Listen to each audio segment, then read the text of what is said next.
Welcome to Todd's 2-Minute Tech Tip Tuesday, brought to you by Bigbeard Battery. Visit bigbeardbattery.com. Go ahead and hit the subscribe button. That way you don't miss anything. All right, let's go ahead and talk about a crappy situation, the RV-style toilet. I want to go ahead and give you some tips on the toilet here. First off, these are not like our home toilets where they're made of porcelain in a lot of cases. Some of these are plastic. Kind of scary for someone who's average size like me sitting on these things. Ain't that right? Yep. So, we want to make sure that we're careful when we sit on these things. A couple things I want to bring up to you, especially those of you who are looking at winterizing. And that is, of course, the back of the toilet. The back of our toilet, we actually have what's called a vacuum breaker. Now, this vacuum breaker does some cool stuff. It doesn't allow some of our black tank water coming up and mixing with a fresh tank.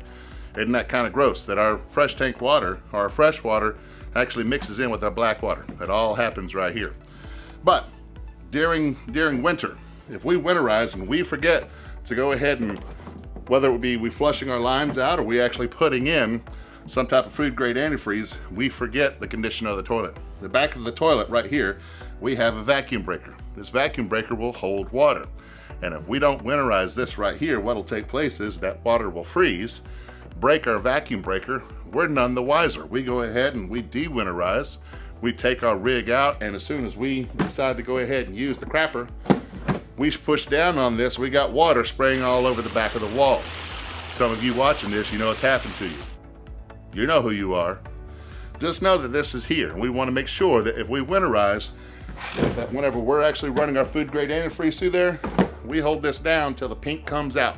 Once we got pink water, go ahead and close it. Let's go ahead and talk about this. That seal right down here. When we actually open up our toilet, don't know if you can see it, we got that blade. Right above that blade, we have a little rubber seal. What we want to do is that the way these toilets are actually made is there's just a little bit of water that actually rests on top of that blade. What that does, that prevents any of those gases coming up.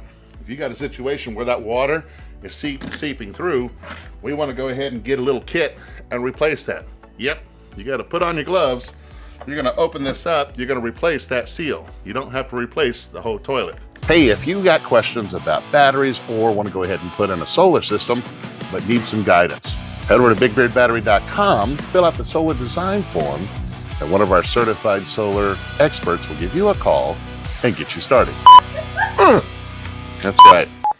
So just having good maintenance on these things, they'll last you a good 2 or 6 flushes. Right. I mean, that's all that they are. They're plastic. They're cheap. Shouldn't put that in there. I got nothing.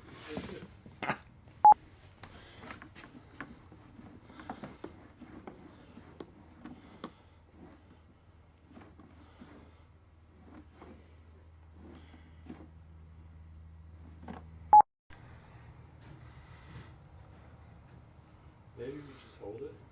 I could. What's that? Oh yeah, I guess we did. That would be good. Hello. Let's talk toilets. Flush.